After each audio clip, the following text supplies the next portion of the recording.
পুঁজিবাজারে তালিকাভুক্ত BRAC bank PLC চলতি 2025 সালের প্রথম 9 মাসে 1,500 কোটি টাকার বেশি নিট মুনাফা করেছে, যা দেশীয় মালিকানাধীন বেসরকারি ব্যাংকগুলোর মধ্যে সর্বোচ্চ রেকর্ড। ঢাকা স্টক এক্সচেঞ্জ প্রকাশিত অনিরীক্ষিত আর্থিক প্রতিবেদনে দেখা যায়, জানুয়ারি থেকে সেপ্টেম্বর পর্যন্ত ব্যাংকটির কর পরবর্তী নিট মুনাফা দাঁড়িয়েছে 1,535 কোটি 86 লাখ টাকা।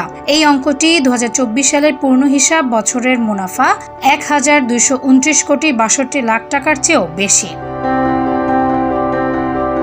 গত বছরের একই সময়ের তুলনায় মুনাফা বেড়েছে 525 কোটি টাকা, প্রবৃদ্ধি 51.97%। প্রতিবেদন অনুযায়ী ব্যাংকের শেয়ার প্রতি আয় বেড়ে হয়েছে 6 টাকা 9 পয়সা, যা আগের বছর ছিল 4 টাকা 37 পয়সা।